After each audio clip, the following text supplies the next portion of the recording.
Welcome back, everybody, to Issa Debate Podcast. It's a podcast where 7 friends get together and talk about different topics. Now, the kick is you don't get to decide that you're for or against that topic, but you just have to give us some compelling arguments. So, I'm your host today, Kristi, and let's see who we got with us today. Hey, everybody, it's Alanna. Hey, guys, it's Alex. Hey, it's Lindsey. Paige. Beans. Hey, it's Tianny here. All right. So as usual, just gonna start this off with a hot topic. Paige, you want to kick us off?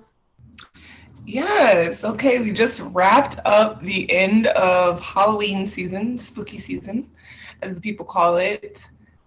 Who calls it that? And now we already see Mariah Carey thawing out. So I want to know, do you begin to celebrate Christmas before Thanksgiving or after Thanksgiving? I'll start. My calendar says Thanksgiving is in November, okay? End of November. Start it then. Can I defend Mariah Carey for a second? Yeah. Just since she was a teenager, she made that song. I don't know what year she made that song, but she made that song as a teenager, and every year since, she has made a minimum of $10 million off of that song every Christmas. So she is going to sing it as often as she wants to. And we thank her for waiting until Halloween night. But trust and believe, at midnight every Halloween, if I was expecting $10 million every year, all I want for Christmas is You will be playing nonstop. So just in her defense, she getting coined. In her defense, it's a really good song. It is. It is. We were talking. It about was released in 1994.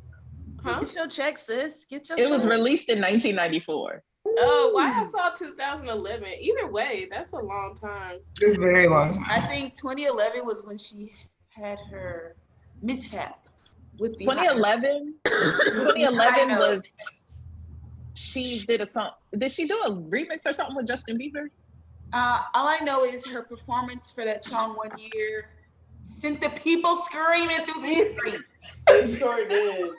We all know it. As soon as you said it, we know it. But okay, this is my thoughts on it. Christmas is a season, and Thanksgiving is a day. That day just happens to fall in my season, and there's nothing I can do about it. I will be celebrating when I feel like it. Now, I usually will put up the Christmas tree, but it might be a little black Santa, a little black nutcracker sprinkled here and there. November 1. I agree. What if somebody had a meme? It was like, there's before Christmas, just like Tena said, it's before Christmas. Then there's Thanksgiving Day, and then there's Christmas again. We're not skipping it. We're just, Right. I am of the mind that we could let it snow all year long, but the music can begin November 1st. Once that temperature dropped to 50 degrees, we're here. We're here. I mean, the stores don't even give you a chance to think about Thanksgiving. No. There are no Thanksgiving songs. It rolled right over Halloween decor. The weekend of Halloween, Hobby Lobby had the aisles stocked. Okay, so they were doing this all week leading up to Halloween. Already. They were putting the wreaths on the aisles. But Hobby Lobby, they start putting their Christmas trees out like after July 4th ends. It's like okay, but Hobby Lobby's also run by those like extreme Christians, so there's really Christmas and then not Christmas. There's Easter and Christmas. That's their Super Bowl. That's what they decorate for. So after Easter, everything else is Christmas. I have a bone to pick with Hobby Lobby because I went there on my day off. Sometimes I like to peruse the aisles of my local Hobby Lobby because it makes me feel good. Okay. However, they literally a third of the store was dedicated to Christmas stuff right after Halloween, like Alanna said. Not one Black Santa. Not one.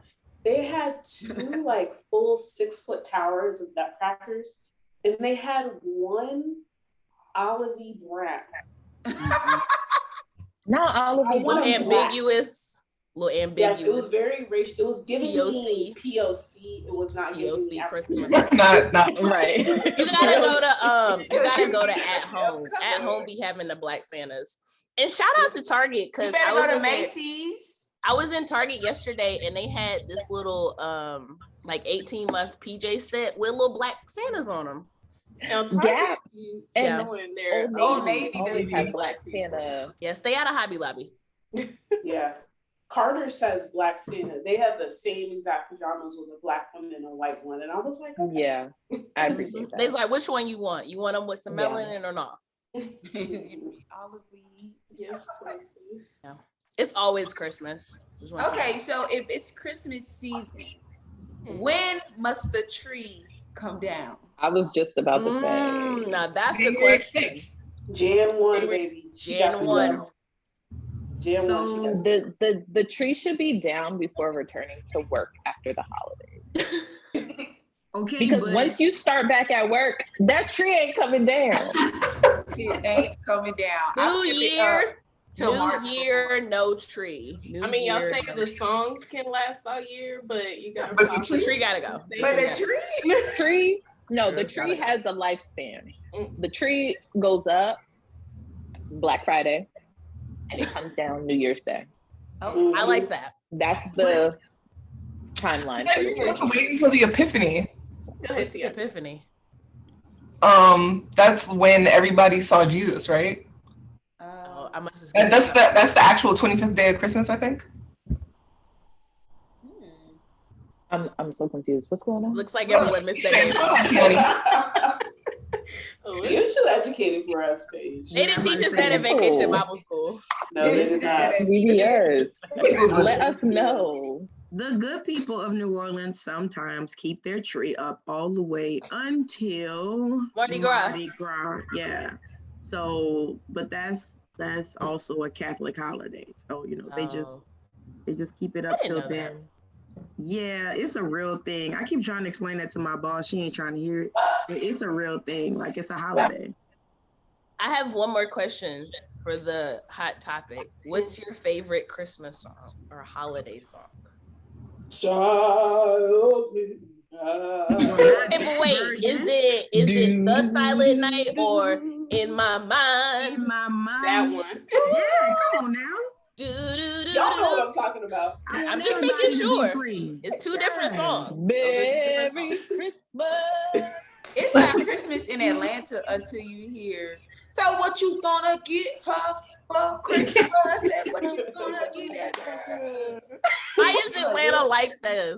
Why is Atlanta like this? That's crazy because New Orleans has a song too. We play Otis and Bonquisha. It is absolutely hilarious, but it is if you look it up on your spare time, you're gonna laugh and be like, this should not be allowed on the radio. Why would you looking it up? Yeah, no, Otis and Bonquisha by not the Ghost Town DJs, but some DJ. It's hilarious. And it plays every Christmas on the radio.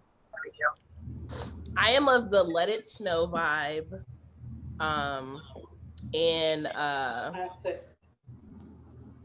My Mind. I like the instrumental version. I don't actually know the name of this song, but you know the one that's like, it's the happiest feeling, nothing in the world can buy. Oh, absolutely not. Absolutely not. I have no idea what that is. Specifically for the whip. But Paige, that whip I'm gonna find so a whip thing just for you. Yes. Yes. I don't know what that is. It's a. What is it? I know exactly what that is. No, that's not it. They only play that in Maryland. Oh my golly, have a holly Christmas. Yeah, no, not that song. No. But I know which one you're talking about. I don't. Now, if we're drop it in the group chat. There you go. All right, we'll continue this conversation on our Christmas special. All right. My bad. All right, we'll table. We're ready. We'll table that. My bad. All right.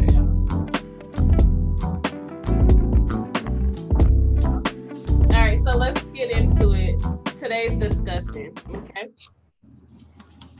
So, today's discussion, we're going to be going back to schooling. So we're speaking like K through 12 grades. And the question is, are teachers responsible for being culturally responsive? And what we mean by this is, as an instructor in those essential grades, the K through 12, when you go into a school where the children are of different cultural backgrounds than you, is it your job as a teacher to be proactive in learning those cultural, gender, etc. differences? Or do you just say, I'm just going in, teaching, doing my job, and is it up to the students to constantly inform me? Okay. So again, the question, are teachers responsible for being culturally responsive? And for today, we have our debaters. Sorry. For today, we have our debaters. We have Paige on the affirmative, and we have Alex on the negative. All right, Paige. Alrighty. Not everyone has had the pleasure of being able to attend a school where they have admin, teachers, and peers that look like them. Personally, that's why I chose to go to an HBCU for college. While many times that's out of the control of the students or parents, it should have no bearing on how a student who presents differently is dealt with among peers. It is 100% on the institution to ensure that the people with authority conduct themselves as citizens of the world and not a product of which environment they were raised. Not understanding the students you are working with can become a hindrance on social development, forcing them to shy away from their cultures, which has made this country a beautiful melting pot. When the teacher tells a student that their big kinky hair is a distraction, but students with straighter hair are walking the halls with hair down to their knees, it can create a feeling of shame. When a teacher dresses up as a Native American, running around her geometry classroom, chanting Sokotoa and chopping her hands like a tomahawk, it teaches the other students not to take other cultures seriously. When a teacher asks a Filipino student whose last name is Garcia why they weren't in the Latino students' demonstration, it says history is not worth exploring. All these actions send messages to the majority students who later manifest in the adult world. We have all had colleagues whose names are something like Amara Chukwu, but shortened it down to something like Amy, so it's more palatable for the masses. There has even been proof showing that there's an educational impact on understanding different cultures and economic statuses. Not understanding different languages that are used by students to articulate needs and points can present problems in communication. Simply put, this is why cultural awareness is needed amongst educators. Thank you. All right, I'm Alex, screwed. what you got to say? That I'm screwed. Cut that out. All right, Alex on the negative. Sorry.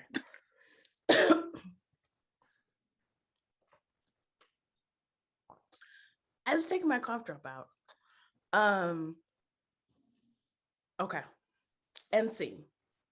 So, my counterpart Paige has brought up some good points, but I'm here to talk about why it is not the responsibility of the teachers to be culturally aware of the multitude of students they have in their classrooms. So in any given classroom in any different region, you could have a multitude of religions, races, socioeconomic statuses within your classroom. And I feel as a teacher, your responsibility is to educate these students. But here's the thing. how does it help our students if we're constantly singling out them based off of their different socioeconomic statuses, their different cultural differences, their different religious differences throughout the classroom? What it ends up doing is causing a environment of confusion, environment of contentious, and we're constantly pointing out the differences between each other. When we come to school, we're coming into an environment that should ultimately reflect what we would see in a workplace. We're going to be surrounded by people who are different, yes, but in some degree, we have to be able to come together and work together. And so I think that instead of teachers pointing out all of these differences and pointing out the things that make us all separate from one another, they should be able to bring us all together and teach us a common theme in an environment that makes us feel closer to one another, help bring the items that make us similar, that connect us, that unite us as one unit. As a country, we want to be united. And so I think teachers, institutions, and these educational environments should be focused on teaching us these facts, teaching us these ideals in an environment that helps us feel united and connected, not divided and separated from one another. That's what I got. All right. Two very compelling opening arguments. Paige, do you have any second thoughts to share? Yeah, I mean, I understand what you're saying. I understand that ultimately we are all human, yes.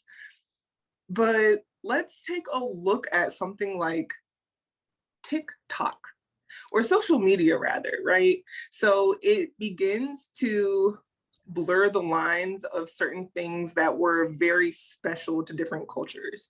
And you could almost say that everybody around the world from Gen Z is the damn same. It's embarrassing to watch, okay? So it feels like it's important to differentiate each culture and make sure that we all understand them and we can all appreciate them differently. So I mentioned earlier about maybe a young girl having hair who is natural. It's going to grow towards God, as our hair does naturally. Now, how is us focusing on how we're the same gonna help that girl when she's living in a space as a minority? All she's gonna see is that she doesn't have hair like other people. All she's gonna know is that she can't use the same items or tools or resources that they have. Similarly with language, if you grew up in one place where your parents may have used certain language to get things across to you, you're now entering into a space where I can't understand my peers. I don't understand what these people are talking about. I would say that it's important for us to understand, but also continue to celebrate different cultures and even socioeconomic statuses, not necessarily celebrate them, but just understand different statuses that people are coming from to make for a better unity. Alex? Okay.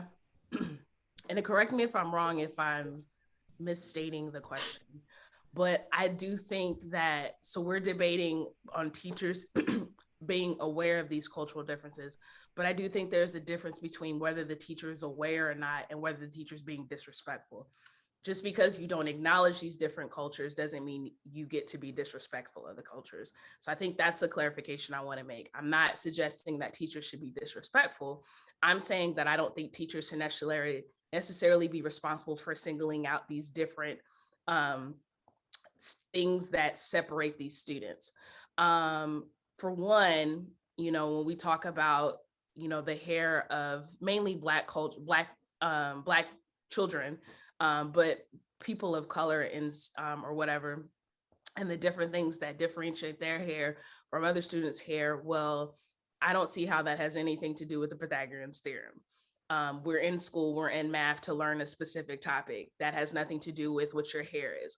I think there are different areas of your time at school that those things can be addressed, but I do not think it's the geometry teachers or your English teacher's responsibility to, you know, dictate or to educate, you know, little Katie on why Maria's hair looks different than hers. That's not helping us figure out the war or how to conjugate a verb.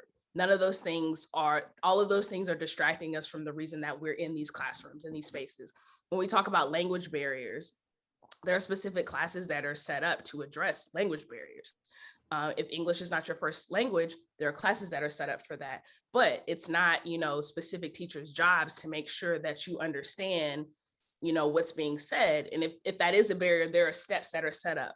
My point is being that there are spaces that are set up to address things that can prevent children from learning on the same level that their other peers are. But when we get to religious differences, you know, whether you're Jewish or Christian, you know, whether you have kinky hair or straight hair or curly hair, all of these things are things that are addressed in a social setting. And I think that once you step into a classroom, we have to kind of step out of that social public setting and get into an institutional setting where we are focused on the purpose of being in this room, and that's learning. And so I don't think it is the teacher's responsibility to push these social differences between their classmates or their students, excuse me. That's not their responsibility. As long as they are providing a safe and respectful environment, I believe they've done their jobs. Okay. Any closing remarks? Paige, Alex? No. Yeah. All right. We've heard our openings. We've heard our rebuttals. All right. Let's get a vote. And remember, we're voting based on the arguments that were presented and not necessarily your personal stance on the topic. Okay. So, Alanna, based on the arguments, start up top. All right. Well, just a yay or nay, Paige or Alex? Well, my vote this debate goes to Alex. All right. Alex won. Who's next? Lindsey? Yep.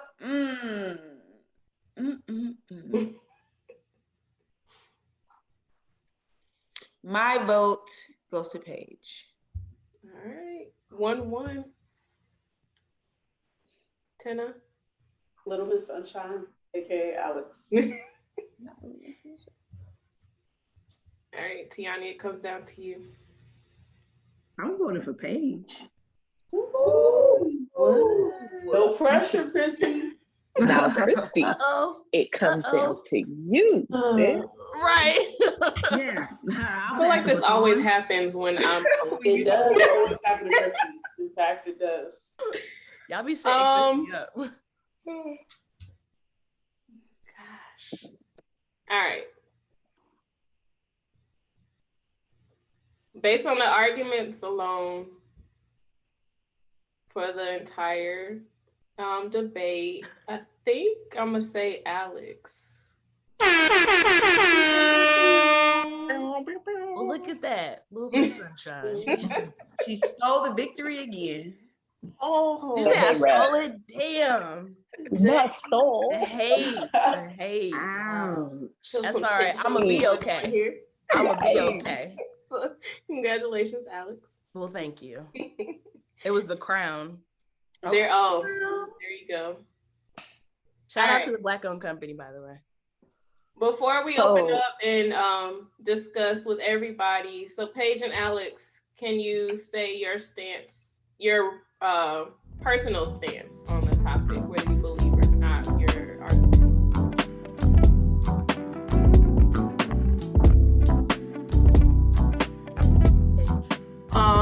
I generally agree with my argument because I think that I've seen firsthand how educators might deliver a message that maybe they didn't intend to be offensive, but it can come out offensively. I agree. I do not agree with my argument. I think that there definitely needs to be an awareness. I think that's part of like a teacher's kind of preparation. You need to be aware of who's in your room when you're teaching certain topics, especially like historical topics, because you need to not necessarily like tiptoe around certain topics, but you need to know who these topics are affecting and, you know, who you're talking to about certain things. And just understanding, I think that I do believe it is teachers' responsibility, especially in the younger years, to be responsible for not just the technical education of your student, but also kind of an emotional education as well, and making sure the kids, like how they're receiving the information, and being aware of certain standards. And then when you talk about like socioeconomic standards, there could be life factors of why certain children aren't grasping topics as quickly as their counterparts. Maybe they can't study the same way other kids can at home. Maybe they have a lot going on at home. So you do need to be aware of who your students are and what they're going through. I don't think it's your job necessarily to like dictate certain things and like address every religion and every, you know, race and all of these things, but you need to be aware and you need to be responsible with how you teach based off of who you're teaching, especially if you don't fit into that diaspora. Like if you are a young white male teaching, you know, a bunch of children of color in a lower economic status than you grew up in, you need to be aware of who you're teaching and that you don't fit into that and how those kids are going to respond to you in that environment. So I agree with Paige's argument. So I'm gonna open this up to the floor, and first question, or my question is start off, maybe answering itself, but we'll just put it out there and start discussion. So like, you know, most of us have that one memorable teacher from grade school. That's what we were trying to form. But most of us will have that one memorable teacher from grade school who really made an impact and an effect on us in our personal lives and how we continued on with our education, maybe influencing what we chose as a career, etc. Were they your favorite teacher or so because of the subject in which they were teaching, or were they your favorite because there was some like direct personal aspect, like they took the time out to like single you out and took interest in you as a person wholly and not just like, I'm here to teach you this subject? Never experienced that emotion. Who's that guy? I forgot what his name is. He said that. Y'all know what I'm talking about? Anyway, yeah, I can't think of a single teacher who like took an interest in me that way. For me, my mom is a teacher, and I was gonna say, even though she didn't teach me, she raised me like a teacher, and I feel like was the only person who like invested in me holistically. I can't think of another teacher who invested in me holistically, but like I feel like I grew up in a very segregated community. It was diverse, but it was very segregated, and my teachers were not prepared to invest in me holistically. That's fair. Do you think if they had, would that have changed any outcome in you, like, you know, as you went along your path with education and career? Yes, and I want to expound on my resounding yes after people have a chance to answer your question about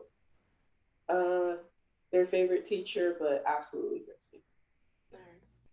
My two favorite teachers, one of them actually did teach my favorite subject, but both of them poured into me directly. And even the class as a whole, my fourth grade teacher, Miss Foley, she taught everybody entrepreneurship. It was supposed to be math class, but we learned entrepreneurship and it changed everybody. We all went to the same high school, and even in high school, we were still talking about the things Miss Foley did. And in my first grade teacher, because I was so sick in first grade and I couldn't go to recess, I spent so much time with her that in my spirit, we was best buddies. You know what I'm saying? Like we were the best of friends, you know? So I've always been blessed to have really good educators. around me and the family and the church and the schools. And I do not come from I actually do come from segregated, but I went to a Black middle school, a Black elementary school, a Black high school, and a Black college. And I definitely think that had something to do with the amount of, good educators I had.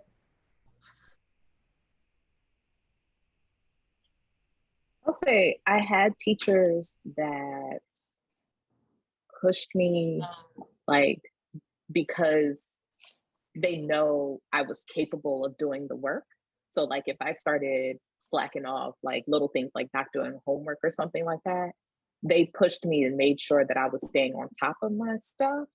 But I wouldn't say I could call out a specific teacher for being monumental in my life. You know what I mean? Like people who sometimes look back and be like, yeah, like how Tianny was like, specifically your fourth grade teacher or your first grade teacher. Like I don't have a teacher that I would call out and be like, that was the one, like they might have all pushed me a certain way, or if I had questions, like if I proactively, like I'm thinking about high school, if I proactively went to a teacher and was asking questions and wanted to get involved in something, then yes, they would do that. But I mean, no one ever like singled me out and was like, baby girl, I got you. You know what I mean? Like, let's explore what you want to do, So no, not all these. And all of my teachers were white. I never experienced a Black educator until I got to Howard. What? So, okay. I'm so dreadful. Yes, all of my besides my mother. I'm sorry, my mother was my teacher for my 7th and 8th grade year. She taught me grammar. I went to a small Christian school, so she taught me grammar, and so she was my only Black teacher. My actual mother. But besides that, no, I did not see Black people. Well, my favorite teacher, Miss Connie Hawkins, if you're out there, this is Lindsey Rutledge. Hey, Miss Hawkins. But she, number one, she was from the community, so she lived in the community she worked in. I knew her daughters. We went to the same daycare. So like I kind of knew her already, kind of had like a relationship, but she was a great teacher. But I know she was my favorite teacher because of all of the extra that she not only did for me, but for the students. Like you can tell when a teacher genuinely cares about a class. Like she would just buy us stuff. If we had to stay home for an activity and our parent came to pick us up, she'd be like, oh, I have it. I'll just make sure you sign a consent form that I can take your child, but I'll drop them off wherever they need to go. Like she was invested in the entire child. And we got to stay with our teacher, the same teacher, for 2 years. So like that helps you build a relationship with the students a little better because you don't just see them for 1 year. But she was my favorite teacher, not because of what she taught, but just of what she did for everybody, regardless of what was going on. Mm-hmm.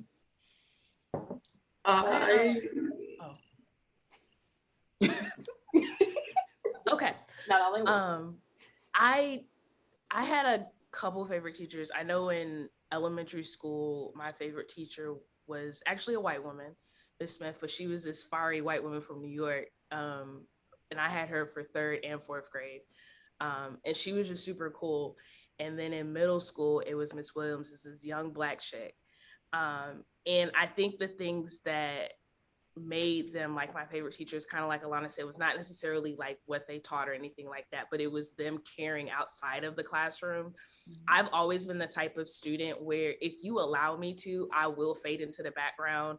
I will get lazy and like, not because I can't do the work, but I'll just like, if you don't pay me no attention, then I might like fade out and not do anything. So I was always the student who needed you to like recognize me and be like, why you slacking? What's going on? What you doing? Why you not doing your work? And if you don't, then, I probably will, fall into the background. So it was those teachers who took an interest in me and like saw me outside of just in that class and being like, hey, what's going on? And in middle school, Miss Williams was also my track coach. So I would see her like during school and after school. And she was just like, we felt we could relate to her. I think that's a big thing for kids too, especially in like middle school and high school. Even though your teachers are older than you, it's different when you feel like you can relate to the person you're seeing all the time to some degree. You know, she was a young Black woman. So she was like the cool teacher and all that stuff. So we felt like we could relate to her. We could talk to her and stuff like that. So it did make a difference. And I think those are the things that make a difference. So I had quite a few Black teachers, not so much in high school, but like elementary and middle school I did. But it makes a difference to see people like you. But when I like got to high school, not so much, because there was no one pushing me to like, ooh, have you thought about an HBCU inside of my school? But I had like after school programs that I was a part of for people who are like, you know, Black women who knew about HBCUs and who would take us on like summer trips or spring break trips and stuff to go see these schools. But within my school, nah. Like I was the one who went to Howard in my high school, and that I like ever knew of. I don't know anybody else in my high school that I think went to Howard. And then my best friend went to Spelman. Other than that, I can't think of really anyone else. So it did make a difference. I don't remember having any like close personal relationships with any of my teachers. I liked them because of the way they taught.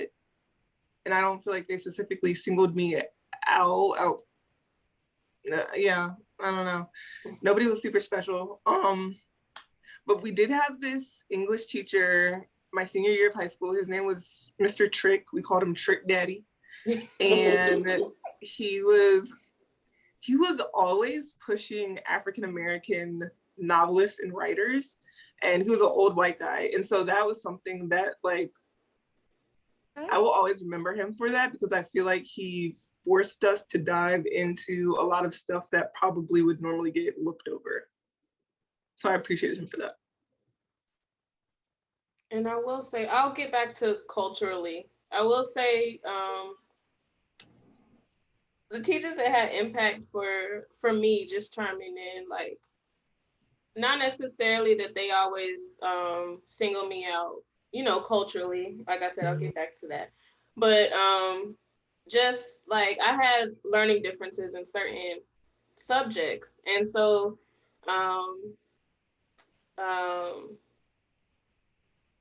being able to not just teach a subject, but also know that I think someone kind of touched on this, like people learn differently, be it math, reading, language arts, whatever, like depending on the subject sometimes, or just in general, like students learn differently. So being able to guide that student along and not make them feel like, you know, you're in the behind, you're in the last place in class, you know, like left behind kind of, but being able to like teach it in a way to that student so that we can keep everybody on the same page. So those were some of my influential teachers. Most of the people from my middle school that I went to, like, second middle high school, Horizon School, most of those teachers were like very laid back,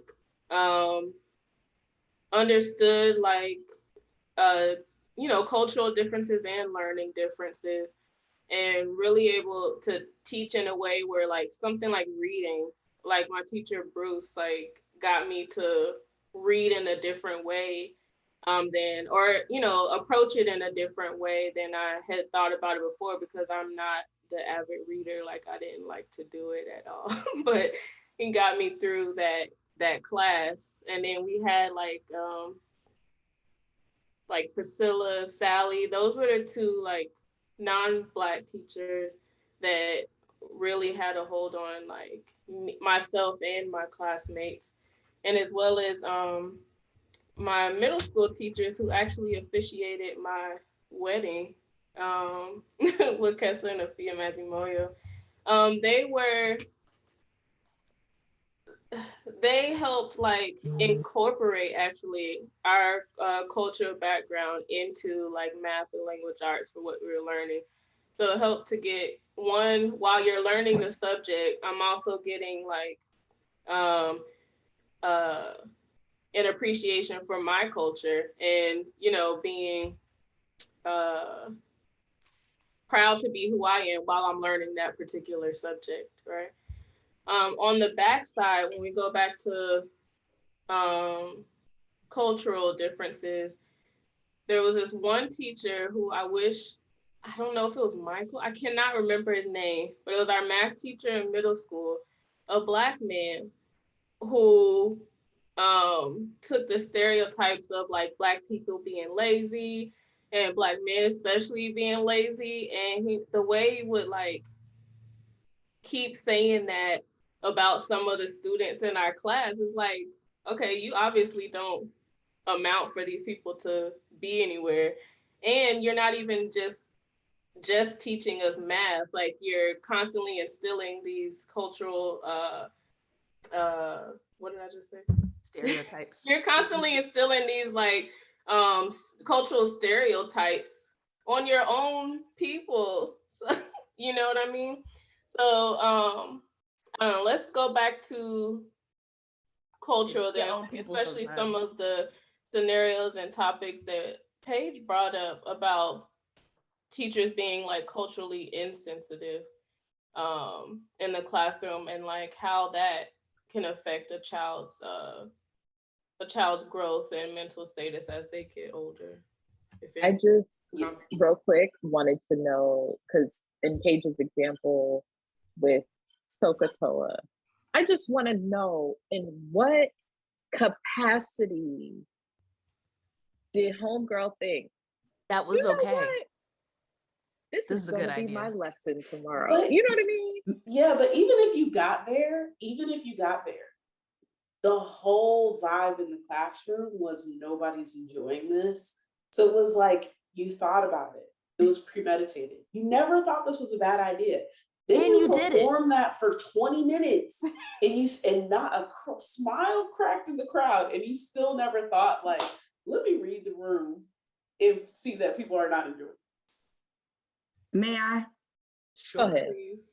The lady had been doing that for years. They have her in yearbooks with that exact same headdress, sitting on another table doing exactly that. So she kept doing it because nobody stopped her from doing it. It wasn't until somebody put her on social media like, y'all ain't gonna believe what happened to me today, that she even got slightly reprimanded. And all they did was like send her home, paid for like a day or two, and then she had to like apologize or whatever. It really wasn't that deep. But if there's no consequences, and just like you said, the kids didn't say nothing, no other adults said anything, multiple people knew because she is in the yearbook, in the headdress.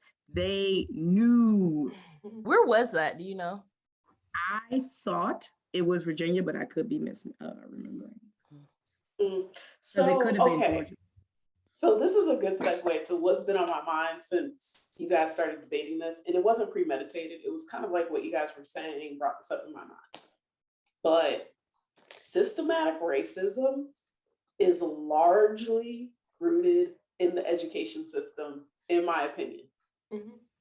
And so when we talk about the responsibility of the education system, I think that like that has a lot of room for potential to start changing some of the institutions that like systematically hold people back. And if education systems are not acknowledging that, if they're not intentional about that, then it can't be perpetuated. And so it's like, when we get back to like, is the institution responsible? It's like, yes, you are responsible for evaluating equality and equity. And if you don't understand those differences, then you can perpetuate some of the things that exist in the education system that are beyond you, such as drawing different lines for school systems, right, to group different people in different places, right? Or how schools get money through standardized testing when some of the standardized testing is inherently racist. Like, if you don't think about those things. So I think that's one piece. And then I think the other piece is just like the experience of the child and understanding that a lot of rightness is rooted in whiteness. Right? And so I think, and I would love to hear from Lindsey and Tianny, who have a better perspective than me. But for me, it's just like, I tried to explain to my supervisor how systematic racism affects our workplace. And he wasn't my supervisor, he was a different supervisor. But the point is, I said, if you wanted, what I told him was, there's no Black person on the bench for you to hire. And that's because, just like, if you just take it all the way back, you're hiring from schools that are racist and have 3% Black people. And so there's like, it goes all the way back. Like, if your primary recruiting school doesn't understand inclusion and diversity, right? You have 3% Black people. That's where you're hiring from. And you're wondering why there's no Black people to promote. Why is that school hiring 3% Black people? Because their high schools are not conducive for an environment for a Black person to succeed. So it's like, when you don't acknowledge that chain of like thinking about, why aren't there Black executives? Why aren't there Black hirers? A lot of that, and I don't mean to just say like that's the standards of success. I'm just saying like the opportunity for equity. A lot of that starts in the education system. And I think educators have to acknowledge that. Yeah, that's just my opinion. And that's why I think that the institution is responsible for being culturally aware of this stuff. I'm curious what Lindsey thinks about what I have to say. Lindsey's giving me faces. Right, that's why I want to know. I was trying to understand before responding. So for me, one, I agree. The teacher should be culturally aware of what community she's about to work in. Whatever that case may be. A lot of teacher programs now, though, include culturally responsive pedagogy classes. A lot, like at my workplace, we just now started talking about equity and how you have to look at your own biases, and because you project your own biases onto other people, and just how can we work better to understand each other. I don't think though that it all falls on the education system, because the things that we do are voted on from the people. And so if you notice, if you take around here, you got the South Side in Atlanta, that's Black people, North Side, white folks. So on the North Side, there are a lot of changes at the school level because of who? The parents. Because the parents make their voices heard and they state what they want their child to be able to do. They advocate for their children. They're gonna let you know how they feel about their kids, all of that. Now at my school, it may look a little different because they might not know how to advocate for their student.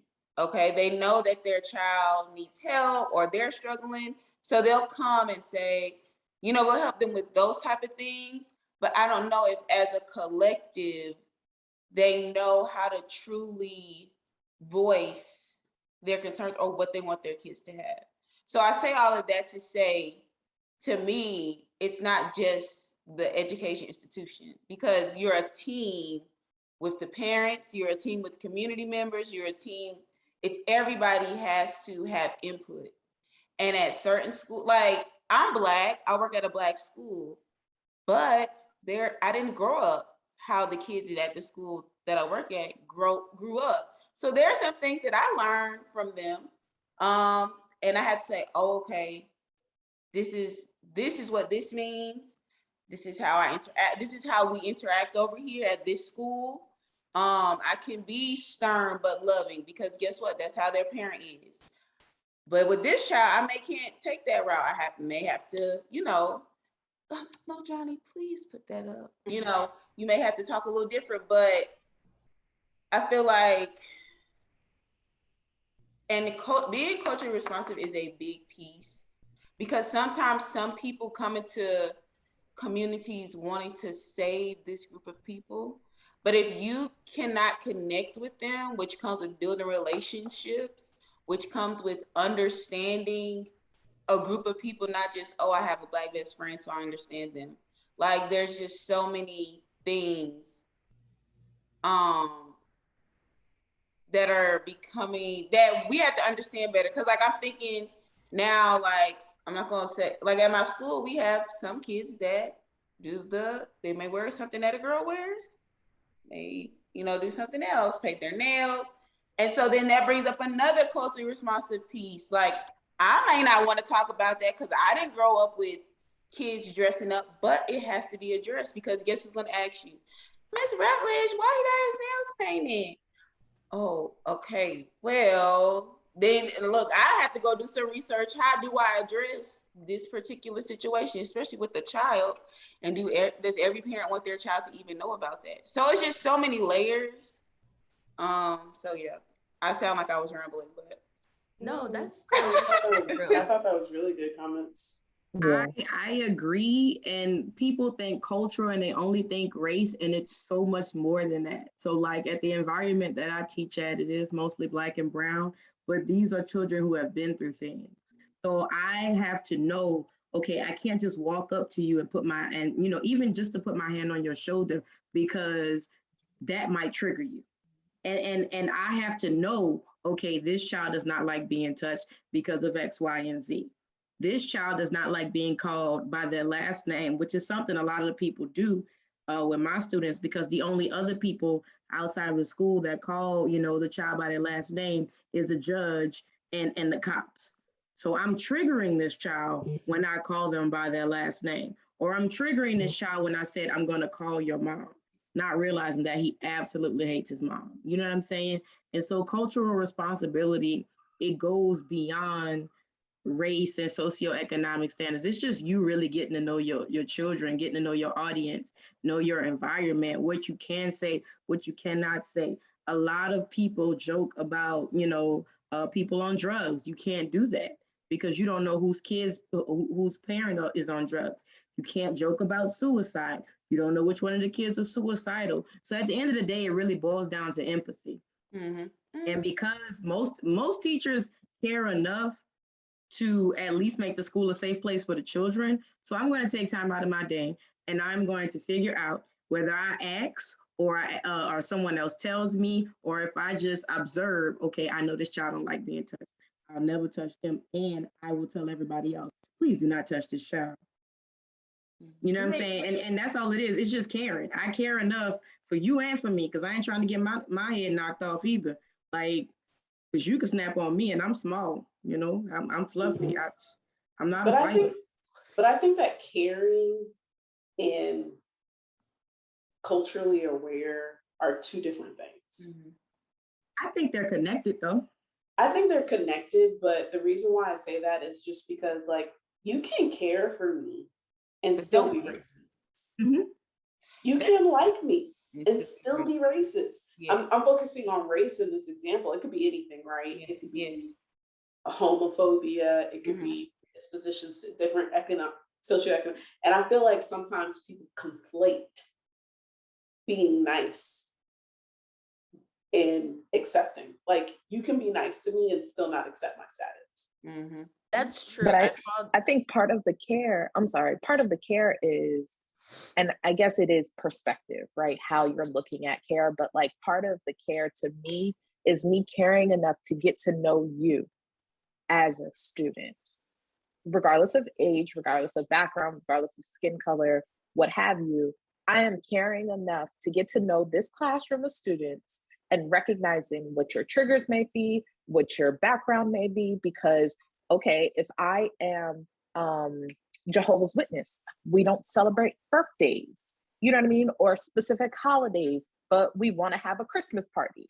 No, I can't participate now because my family does not recognize Christmas. You know what I mean? So I think part of that is also like knowing your classroom And it's obviously going to change every year because new kids are coming in and new backgrounds are coming in and things of that nature. But like, you can't, and I don't understand how you can go into the field of education and not care.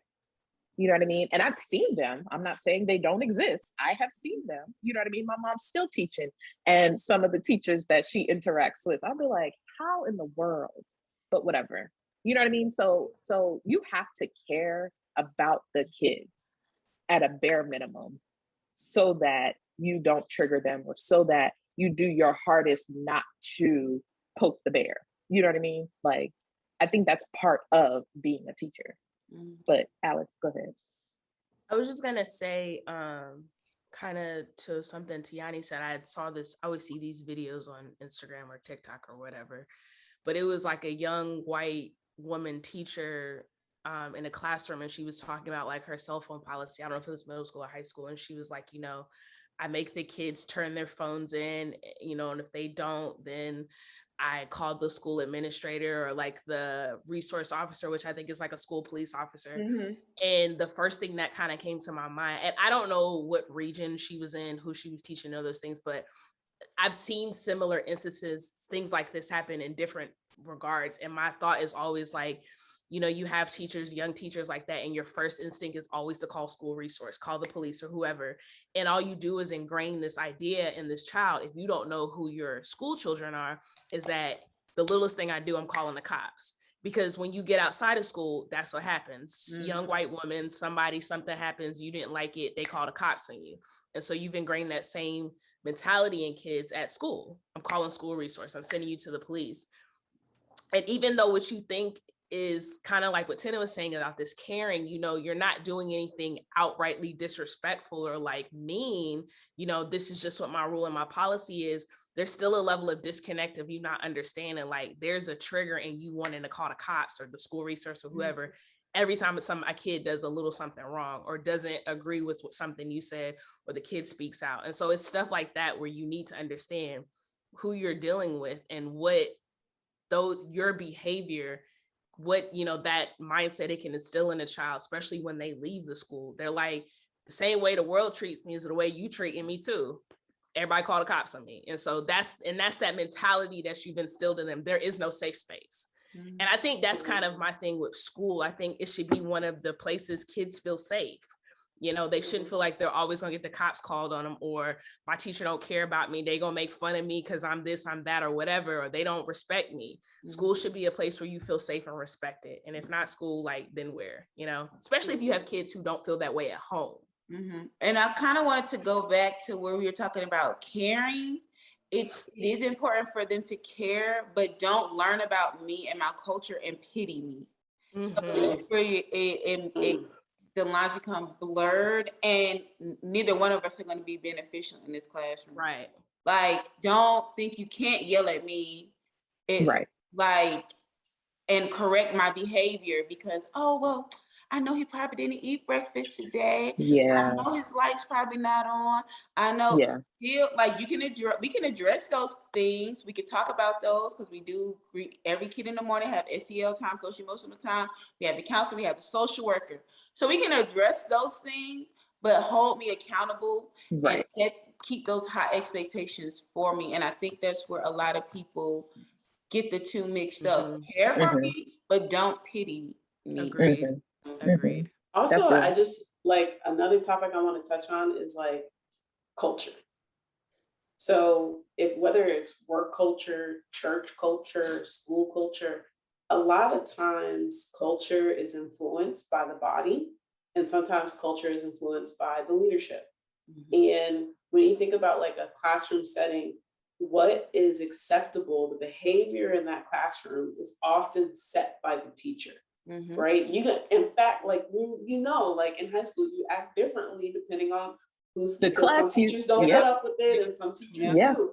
So again, back to this responsibility about being culturally aware, you can be nice, you can be caring, and still have culturally insensitive behaviors. Mm-hmm. And if a teacher is not educated on that, they just simply wouldn't be able to spot it.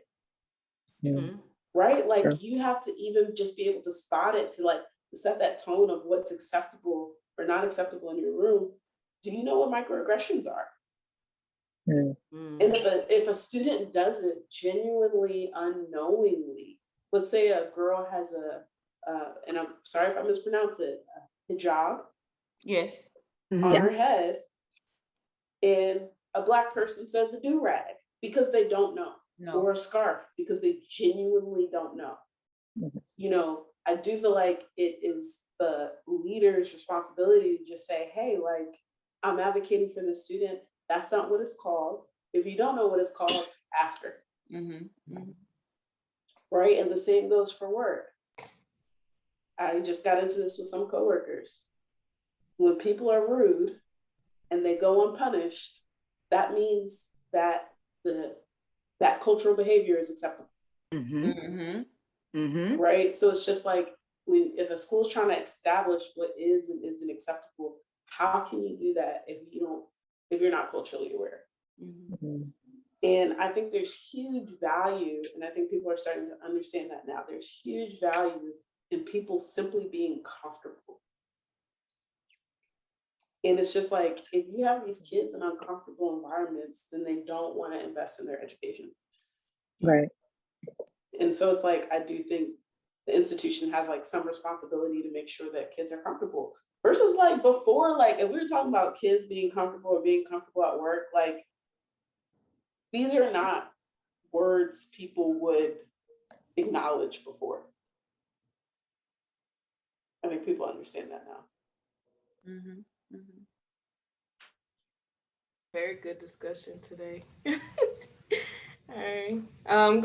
We're gonna have that be the last note. Anybody else though? Like final remarks? Don't forget to follow us on Instagram. It's the Debate Podcast. YouTube, Spotify, Apple Podcasts. Did I cover them all? I think so. Anywhere you listen to your podcast. Almost everywhere. Almost anywhere you listen to your podcast. This episode was for your sponsored Android users by CBS. Make sure you go get your lighters for the holidays. Stop. Stop it. Stop. Good And night. on that note, All right, ladies. That was another episode. It's a Debate Podcast. Again, follow us, listen, subscribe, click like, that bell, subscribe, and share. all that good stuff. And we'll see y'all in the next episode. Bye. Peace.